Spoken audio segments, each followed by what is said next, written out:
keadaan baik, sehat pula, sehingga nanti dalam menjalankan ibadahnya bisa maksimal. Dan tentu aktivitasnya juga bisa secara optimal dilakukan untuk mendukung ibadah kita. Baik, di sore hari ini masih terkait dengan rawi dan syarat diterimanya Ustaz ya. Dan untuk para pemirsa, tema hari ini masih melanjutkan tema Selasa kemarin ya.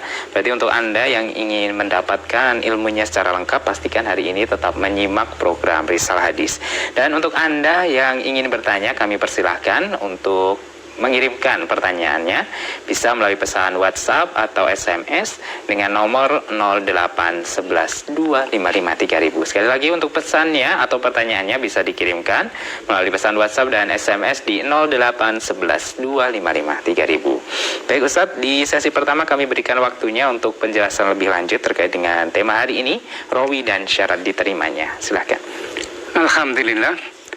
Nahmaduhu wa nasta'inuhu wa nastaghfiruh wa na'udzu billahi min syururi anfusina wa min sayyiati a'malina may yahdihillahu fala mudilla lahu wa may yudlil fala hadiya lahu wa asyhadu an la ilaha illallah wa la syarika lahu wa asyhadu anna Muhammadan abduhu wa rasuluh.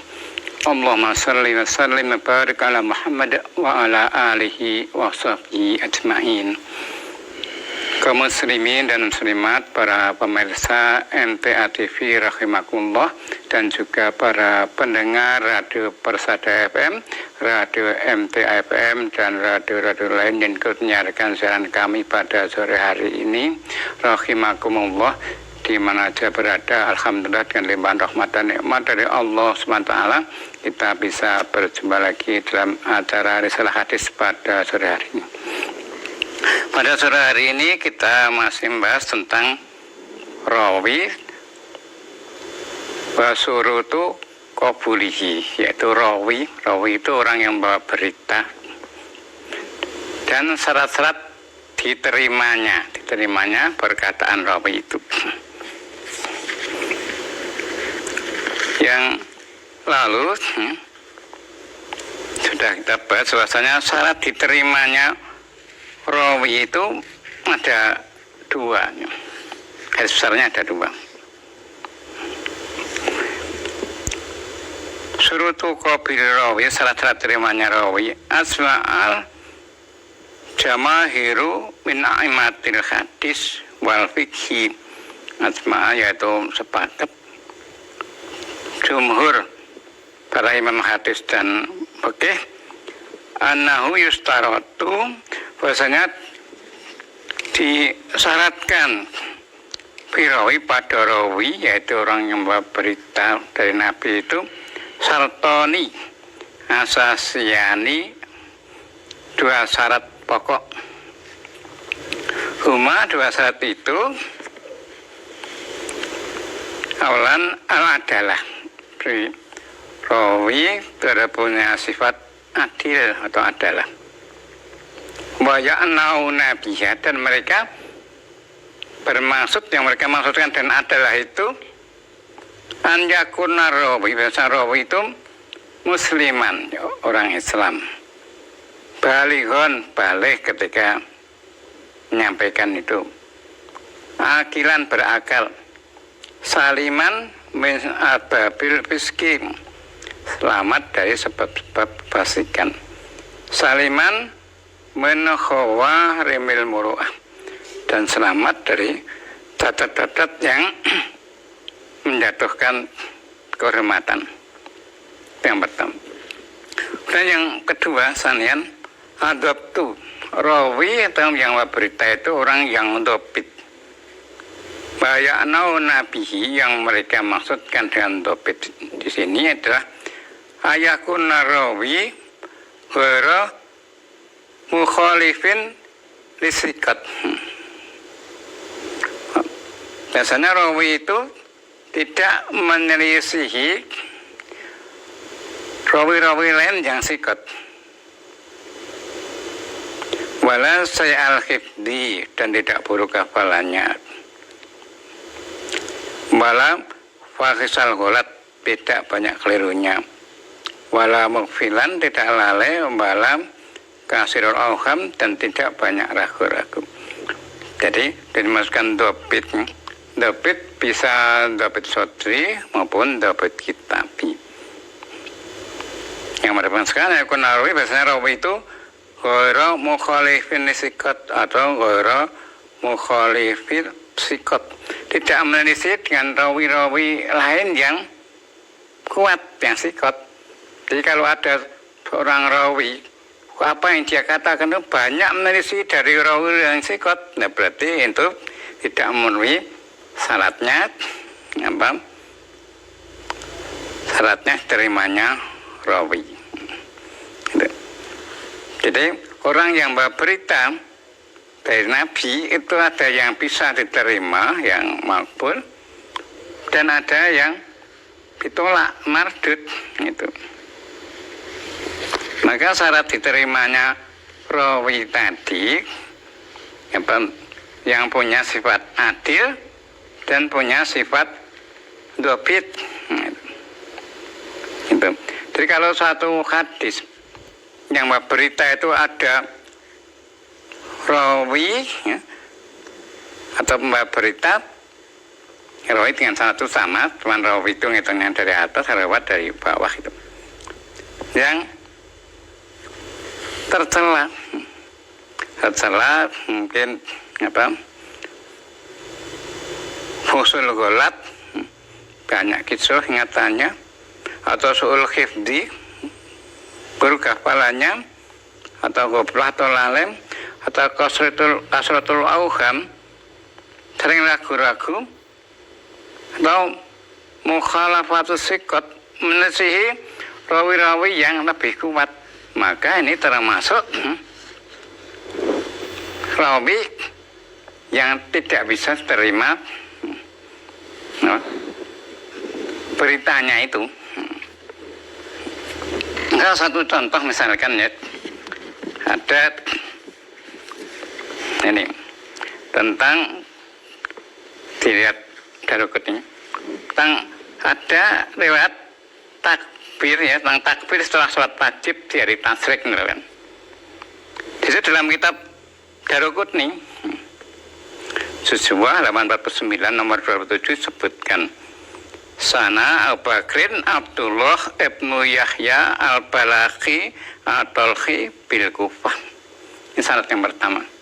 Syarat yang kedua, sana Ubaid ibnu Kasir. Syarat yang ketiga, akhbarana Muhammad ibnu Junaid. Syarat yang keempat, sana Mus'ab ibnu Salam. Syarat yang kelima, ngan Amrin. Nah, Amr ini Amr bin Samir. Ngan Jabirin Jabir.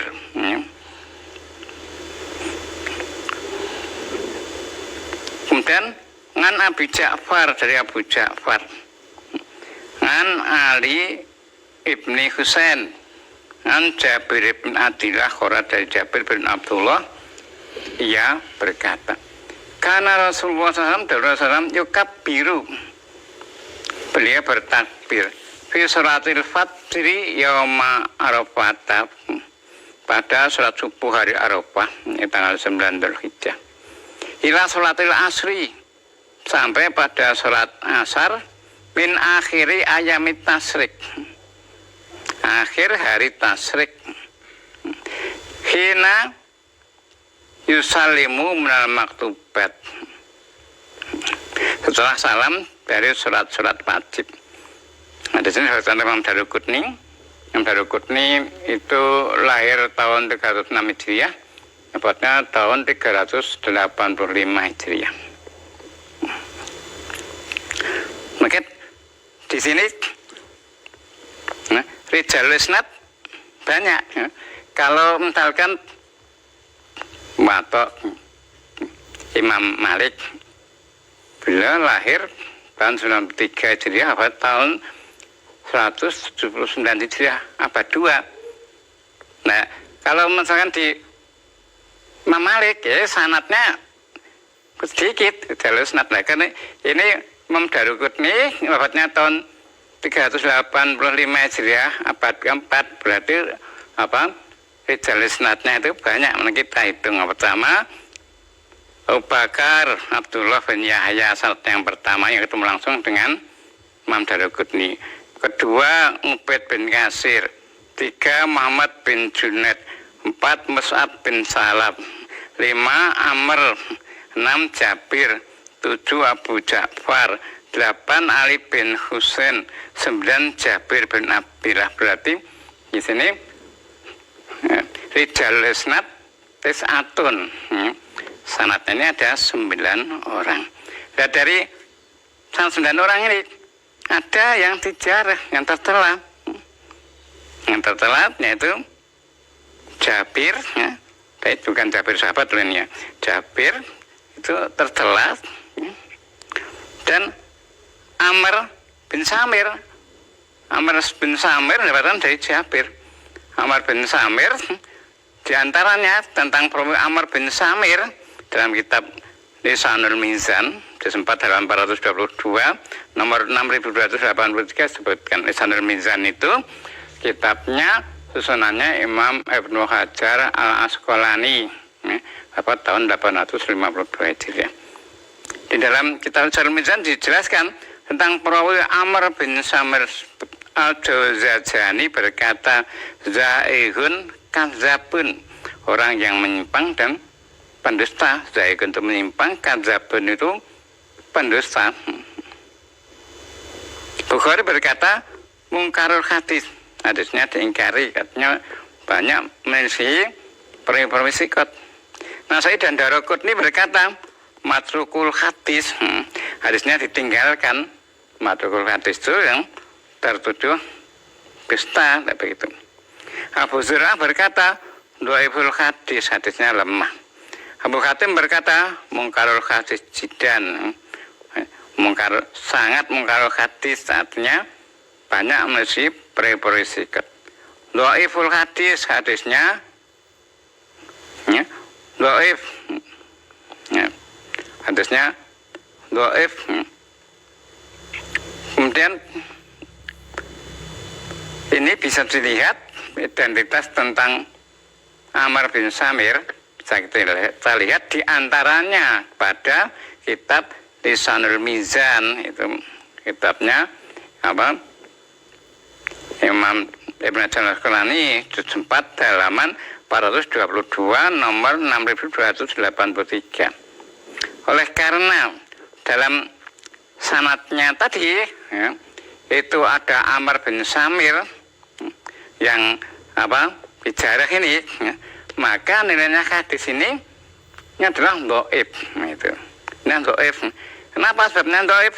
Lah tadi di antara perawi tadi atau sanad tadi ada Amr bin Samir. Amr Samir di antaranya, ya, itu disebutkan dalam kitab Lisanul Mizan itu. Ya, kitab tentang jalur hadis, kitab jalur hadis itu misalkan Lisanul Mizan, Mizanul I'tidal. Mizanul I'tidal itu Imam Dhahabi, ya. Kemudian Syiarul A'lamin Nubala, Jarh wa Ta'dil, misalnya Tahdzibut Tahdzib, Takribut Tahdzib. Nah, seperti ini. Nah, kita tetap jalur hadis, isinya tentang identitas para perawi hadis, kan seperti itu. Nah, maka kalau kita mendapatkan hadisnya, hadis termasuk makbul atau mardud, ya, yang menyebabkan hadis itu makbul, ya, terima atau syaratnya terima.